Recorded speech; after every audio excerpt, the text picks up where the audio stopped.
Hi all, എല്ലാവർക്കും പുതിയ വീഡിയോയിലേക്ക് സ്വാഗതം. നമുക്ക് കുറച്ച് പ്രീവിയസ് ക്വസ്റ്റ്യൻസ് ഡിസ്കസ് ചെയ്യാം. Wheat costing ₹130 per kilogram is mixed with wheat costing ₹180 per kilogram in the ratio 3:2. The cost of 1 kilogram of the mixture is. Okay, ഇത് നമ്മൾ allegation and mixture എന്ന് പറയുന്ന ടോപ്പിക്കിൽ വരുന്ന ക്വസ്റ്റ്യൻ ആണ്.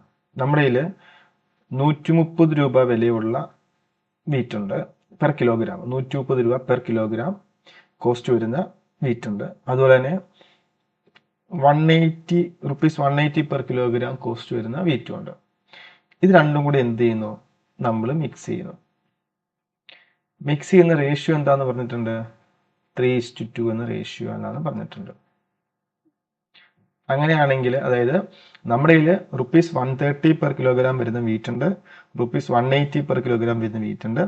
ഇത് രണ്ടും കൂടെ നമ്മൾ 3:2 എന്ന റേഷ്യോയിൽ മിക്സ് എന്ന് പറഞ്ഞു കഴിഞ്ഞാൽ 130 രൂപ വിലയുള്ള വീറ്റ് 3 കിലോഗ്രാം എടുത്താൽ 180 രൂപ വിലയുള്ള വീറ്റ് 2 കിലോഗ്രാം എടുക്കും.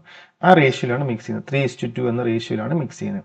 അപ്പോൾ അങ്ങനെയാകുമ്പോൾ മിക്സ് ചെയ്യുമ്പോൾ ഒരു മിക്സ്ചർ ഫോം ചെയ്യുമല്ലോ. ഈ രണ്ട് വീറ്റും കൂടെ മിക്സ് ആയി കഴിഞ്ഞാൽ ഒരു പുതിയൊരു മിക്സ്ചർ ഫോം ചെയ്യും. അതിൻ്റെ കോസ്റ്റ് പ്രൈസ് എത്രയാണെന്നാണ് കണ്ടുപിടിക്കേണ്ടത്. ക്ലിയർ? അപ്പോൾ ഇത് കണ്ടുപിടിക്കാൻ നമ്മൾ ചെയ്യേണ്ട ഷോർട്ട് കട്ട് ആണ് നമ്മൾ ഡിസ്കസ് ചെയ്യാൻ പോകുന്നത്. നമ്മൾ നോക്കുക, ഇവിടെ നോക്കിക്കുക, ഫസ്റ്റ് വീറ്റിൻ്റെ കോസ്റ്റ് പ്രൈസ് 130ഉം സെക്കൻഡ് 180ഉം ആണ്. ഈ ഡിഫറൻസ് അങ്ങ് എടുക്കുക. ഈ ഡിഫറൻസ് എത്ര നോക്കിക്കേ, 50 എന്ന് കിട്ടും. 50. ഇത് നമുക്കിവിടെ ഏത് റേഷ്യോയിലാണ് മിക്സ് ചെയ്യേണ്ടത്? 3:2 എന്ന റേഷ്യോയിലല്ലേ. അപ്പോൾ നോക്കി 3:2 എന്ന് പറഞ്ഞാൽ 3 + 2 എന്താ? 5. 5ൽ 3 പാർട്ട് 2 പാർട്ട് അല്ലേ. അപ്പോൾ നമ്മൾ ആദ്യം 3 പാർട്ട് കണ്ടുപിടിക്കുക. 5 അതേപോലെ 15നെ 3:2 എന്ന റേഷ്യോയിൽ ഡിവൈഡ് ചെയ്യുക. അപ്പോൾ 15നെ നമ്മൾ 3:2 എന്ന റേഷ്യോ ഡിവൈഡ് ചെയ്താൽ നോക്കിക്കേ, 50 × 3/5 എത്ര കിട്ടും? 50/5 10. 10 × 3 30 എന്ന് ഇവിടെ കിട്ടും. അതുപോലെ തന്നെ ഈ 15നെ നമ്മൾ എന്ത് ചെയ്യുക? 3:2 എന്ന റേഷ്യോ ഡിവൈഡ് ചെയ്യുമ്പോൾ ഇവിടെ എങ്ങനെ വരും? 50 × 2/5. 50/5 എത്രയാണെന്ന് കിട്ടും? 10. 10 × 2 എത്രയാണെന്ന് കിട്ടി? 20. ഇനി നമ്മൾ ചെയ്യേണ്ട കാര്യം, ഈ കിട്ടിയ 30 എടുത്ത് എഴുതേണ്ടത് നേരെ ഓപ്പോസിറ്റ് ഇവിടെ എഴുതുക. 30 എഴുതുക. ഈ 20 എടുത്തിട്ട് നേരെ ഇവിടെ എഴുതുക. 20 ക്രോസ് ചെയ്ത് എഴുതണം. ഈ 30 എടുത്തിട്ട് നമ്മൾ എഴുതേണ്ടത് ഈ 30 എടുത്തിട്ട് ഇവിടെ എഴുതേണ്ടത്, ഈ 20 എടുത്ത് എഴുതേണ്ടത് ഇവിടെയാണ്. ഇനി നോക്കിക്കേ, നമുക്ക് ആക്ച്വലി രണ്ട് വാല്യൂ കണ്ടുപിടിക്കേണ്ട ആവശ്യമില്ല, ഏതെങ്കിലും ഒരെണ്ണം കണ്ടുപിടിച്ചാൽ മതി. പക്ഷെ മനസ്സിലാകാൻ വേണ്ടി നമ്മൾ ഇങ്ങനെ ചെയ്യും. നോക്കിക്കേ, ഇതല്ലേ വില കുറഞ്ഞത്? 130 വരെ. 130 20 ആഡ് ചെയ്ത് എത്ര? 130 + 20 150 എന്ന് കിട്ടും. നമുക്ക് മീൻ പ്രൈസിലേക്ക് എത്താൻ വേണ്ടി ഇവിടെ 180ൽ നിന്നും 30 കുറച്ചാൽ എത്ര കിട്ടി? 150 കിട്ടും. അപ്പോൾ സെയിം ആൻസർ കിട്ടത്തുള്ളൂ. അതായത് നമ്മൾ മിക്സ് ചെയ്യുമ്പോൾ നമുക്ക് കിട്ടേണ്ട മിക്സ്ചറിന്റെ കോസ്റ്റ് പ്രൈസ് എന്ന് പറയുന്നത് ഈ 130ക്കും 150ക്കും ഇടയിലുള്ളൊരു 180ക്കും ഇടയിലുള്ളൊരു മീൻ വാല്യൂ ആയിരിക്കും. അപ്പം ചെറിയ വാല്യൂവിൻ്റെ കൂടെ ഡിഫറൻസ് ആഡ് ചെയ്യുക, വലിയ വാല്യൂവിൻ്റെ കൂടെ ഡിഫറൻസ് സബ്ട്രാക്ട് ചെയ്യുക. അപ്പോൾ നമുക്ക് കിട്ടുന്ന ആൻസർ എത്രയാണ്? 150. മിക്സ്ചറിന്റെ കോസ്റ്റ് പ്രൈസ് എത്രയായിരിക്കും? 150 ആയിരിക്കും. M and N walk along a circular track. They start at 5 a.m. from the same point in the opposite directions. M and N walk at a speed of 5 rounds per hour and 2 rounds per hour respectively. How many times will they cross each other before 6:30 a.m. on the same day? അപ്പോൾ നമുക്ക് question മനസ്സിലായി എന്ന് വിചാരിക്കുന്നു. ഒരു circular track ഉണ്ട്. ഒരു circular ട്രാക്കിൽ കൂടെ സെയിം പോയിന്റിൽ ഓപ്പോസിറ്റ് ഡയറക്ഷനിൽ എമ്മും എന്നും വോക്ക് ചെയ്യണം.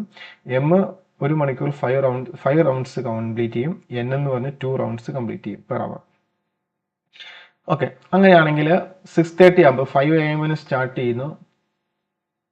6:30 AM ആകുമ്പോഴത്തേക്കും എന്ന് പറഞ്ഞാൽ 1.5 hours ഉണ്ട്. 1.5 മണിക്കൂർ കൊണ്ട് എത്ര റൗണ്ട് ഇവർ ക്രോസ് ചെയ്യും എന്നാണ് ചോദിച്ചിരിക്കുന്നത് അല്ലേ. How many times will they cross each before 6:30? How many times, ഇവർ എത്ര തവണ ക്രോസ് ചെയ്യും ഓൺ ദി സെയിം ഡേ. അപ്പോൾ 1.5 മണിക്കൂർ കൊണ്ട് എത്ര ടൈം ക്രോസ് ചെയ്യുന്നതാണ് കണ്ടുപിടിക്കേണ്ടത്. ഇവിടെ ശ്രദ്ധിച്ച്, രണ്ടുപേരും വോക്ക് ചെയ്യുന്നത് ഓപ്പോസിറ്റ് ഡയറക്ഷൻ അല്ലേ. ഓപ്പോസിറ്റ് ഡയറക്ഷൻ ആകുമ്പോൾ നമ്മൾ എന്ത് ചെയ്യും? ഇവിടെ റിലേറ്റീവ് സ്പീഡ് എടുക്കും. അപ്പോൾ റിലേറ്റീവ് സ്പീഡ് കാണാൻ വേണ്ടി നമ്മൾ എന്താ ചെയ്യുന്നത്? സാധാരണ റിലേറ്റീവ് സ്പീഡ് ആണെങ്കിൽ നമ്മൾ എന്ത് ചെയ്യണം? സ്പീഡുകൾ ആഡ് ചെയ്താൽ മതി. 5 റൗണ്ട്സും 2 റൗണ്ട്സും കൂടെ ആഡ് ചെയ്യുമ്പോൾ ആൻസർ 7 റൗണ്ട്സ്. അതായത് ഇതാണ് റിലേറ്റീവ് റൗണ്ട്സ് എന്ന് പറയുന്നത്. റിലേറ്റീവ് സ്പീഡ് ആണെന്ന് പറഞ്ഞാൽ എം എന്ന് പറഞ്ഞാൽ 5 റൗണ്ട്സ് കംപ്ലീറ്റ് ചെയ്യും, എൻ എന്ന് പറഞ്ഞാൽ 2 റൗണ്ട്സ് കംപ്ലീറ്റ്. രണ്ടും കൂടെ ഓപ്പോസിറ്റ് ഡയറക്ഷൻ ആയതുകൊണ്ട് റിലേറ്റീവ് സ്പീഡ് എന്ന് പറഞ്ഞാൽ 7 റൗണ്ട്സ് പെർ അവർ ആണ്. എന്ന് പറഞ്ഞാൽ നമുക്ക് ഇങ്ങനെ എഴുതാം, 1 മണിക്കൂറിൽ അവർ റിലേറ്റീവ് റൗണ്ട്സ് 1 മണിക്കൂറിൽ അവർ 7 റൗണ്ട്സ് കംപ്ലീറ്റ് ചെയ്യും. അതായത് 7 ടൈംസ് ക്രോസ് ചെയ്യും. അങ്ങനെയാണെങ്കിൽ നമുക്ക് 1.5 മണിക്കൂർ കൊണ്ട് എത്ര ക്രോസ് ചെയ്യുന്ന ചോദിച്ചാൽ എന്ത് ചെയ്താൽ മതി? 7 ഇൻറ്റു 1.5, കാരണം 5 to 6:30 130 അവേഴ്സ് ആണ്, സോറി 1.5 അവേഴ്സ് ആണ്. അപ്പോൾ 7 ഇൻറ്റു 1.5 എന്ന് പറയുമ്പോൾ എത്രയാ? 10.5 റൗണ്ട്സ്. 10.5 റൗണ്ട്സ് നമ്മൾ റൗണ്ട് ഓഫ് ചെയ്യുമ്പോൾ എത്ര കിട്ടും? 10 റൗണ്ട്സ്. അപ്പോൾ നമ്മുടെ ആൻസർ ഏതാണ്? ഓപ്ഷൻ ഒന്നാമത്തെയാണ് നമ്മുടെ ആൻസർ. ഓക്കെ, അപ്പോൾ ഇത് ക്ലിയർ ആയെന്ന് വിചാരിക്കുന്നു. പുതിയ വീഡിയോയുമായി നമുക്ക് അടുത്ത ക്ലാസ്സിൽ കാണാം. Thank you.